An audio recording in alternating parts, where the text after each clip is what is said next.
Party के द्वारा बदलो बिहार न्याय यात्रा निकाली जा रही है, जिसमें बिहार के विभिन्न हिस्सों से यात्राएं निकलेंगी। हम लोग पार्टी के महासचिव कर्नल दीपांकर भट्टाचार्य नवादा में जो दलितों पर हिंसा हुआ वहाँ से यात्रा निकालेंगे और तमाम नेता विभिन्न जगहों से यात्रा निकालेंगे। इधर में हम लोग बक्सर से इस यात्रा की शुरुआत हम लोग कर रहे हैं आज प्रेस कॉन्फ्रेंस के माध्यम से। आज हम यहाँ डॉक्टर अम्बेडकर, शहीद आजम भगत सिंह, ज्योति प्रकाश जी, वीर कुंवर सिंह और कामरेड गोविंद सिंह के मूर्तियों पर माल्यार्पण करेंगे और कल डुमरांव से यह यात्रा शुरू होगी। यह यात्रा पैदल यात्रा होगी। लोगों से मिलते हुए, बातचीत करते हुए, उनकी समस्याओं को समझते हुए, उनसे साझा करते हुए हम पहुँचेंगे। बक्सर के लिए सबसे जरूरी आप जानते हैं कि मलई बराज परियोजना है, जो बक्सर के 2/3 हिस्से को सिंचित करती है। इस परियोजना की संकल्पना 1987 में की गई थी। 2012 में माननीय मुख्यमंत्री नीतीश कुमार के द्वारा उसका शिलान्यास हुआ। 16 में काम शुरू हुआ। 20 तक बन के तैयार हो जाना था, लेकिन 24 आ गया, अभी तक नहीं बना। मैं जब से एमएलए हूँ तब से कई बार मैंने असेंबली में प्रश्न किया।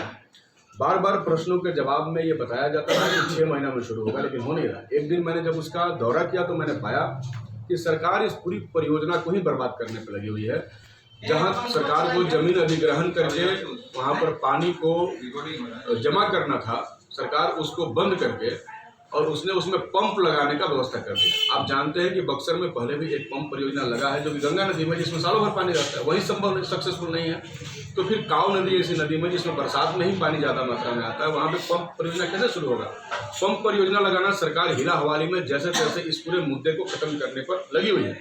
हमारा स्पष्ट मानना है कि जो परियोजना में निहित है कि उस परियोजना के लिए 346 एकड़ जमीन उसके अप स्ट्रीम में अधिग्रहित की जानी है, जिससे हम वाटर को स्टोर करेंगे और उसके बाद हम उसके पानी को डिस्ट्रीब्यूट करेंगे। लेकिन सरकार इसको नहीं करना चाहती। आप जानते हैं कि बिहार की ही सरकार ने चौसा थर्मल पावर के लिए 1200 एकड़ जमीन अधिग्रहण किया, जिसमें हजारों करोड़ रुपए लगे। बीएडा की जमीनें अधिग्रहित की गई है, जिसमें हजारों करोड़ रुपए खर्च हुए। लगातार एनएच परियोजनाओं में हजारों करोड़ रुपए खर्च किए जा रहे हैं, लेकिन वहीं किसानों की एक परियोजना के लिए सरकार मात्र 400 करोड़ देने के लिए तैयार नहीं है। यह स्पष्ट रूप से बताता है कि हमारी बिहार की सरकार किसानों के प्रति चिंतित नहीं है और किसानों के मुद्दे इनके लिए प्राथमिक नहीं है। हम ये यात्रा यहाँ से निकालते हुए 21 तारीख को पैदल मलई बराज पहुँचेंगे और 10 बजे सभा करेंगे। आपके माध्यम से भी हम लोगों से आग्रह करेंगे कि आप सब लोग जो चाहते हैं कि मलई बराज अपनी पूर्व संरचना के साथ शुरू हो, वो जरूर वहाँ पर पहुँचे। दूसरा हमारा जरूरी मांग, आप जानते हैं कि बिहार की सरकार ने गरीबों के साथ वादा किया था कि उनको 2 लाख रुपया दिया जाएगा जब जातिगत आर्थिक सर्वे हुआ, लेकिन सरकार उसको देने में फेल है। सीओ के द्वारा जो है 60,000 का आय प्रमाण पत्र 70,000 का नहीं बनाया जाए, इसके लिए हमने आंदोलन भी किया। ये बहुत बड़ा मुद्दा है। स्मार्ट मीटर, आप जानते हैं ये खून चूसने वाला मीटर है। हम लोगों ने जितने लोगों से बात किया, सभी लोगों ने एक स्वर में कहा कि जितना जल्दी हो स्मार्ट मीटर को निकाल लिया जाए, और लोग तो विरोध भी कर रहे हैं। आप जानते हैं कि पहले सरकारी कार्यालयों में ही स्मार्ट मीटर नहीं लगा।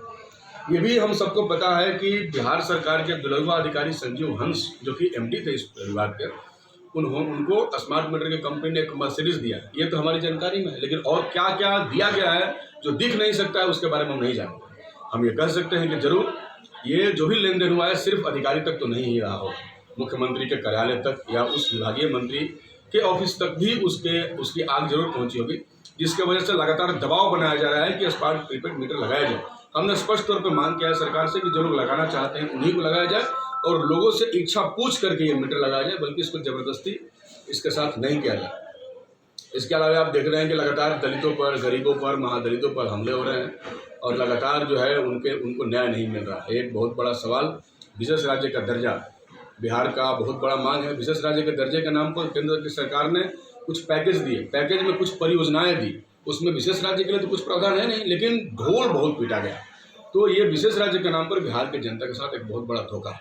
पिछले दिनों बिहार विधानसभा में 65% आरक्षण पास किया गया, लेकिन वो जा करके सुप्रीम कोर्ट में सस्टेन नहीं हो पाया। वजह एक ही था कि सरकार उसको 9वीं अनुसूची में शामिल नहीं करा सकी। ये हमारी लड़ाई का शुरू से मुद्दा रहा है, क्योंकि जातिगत आर्थिक सर्वेक्षण में हमने पाया है कि आज भी प्रतिनिधित्व जो है वो संख्या के आधार पर नहीं पहुंच पाया। अगर ये नहीं करेंगे तो हम समाज में बैलेंस नहीं कर सकते हैं। नहीं करेंगे तो गरीबों का डेवलपमेंट जो है जिसकी संकल्पना हम लोग कर रहे हैं वो हम पूरा नहीं कर सकते हैं। इसलिए ये मुद्दा भी बहुत महत्वपूर्ण है।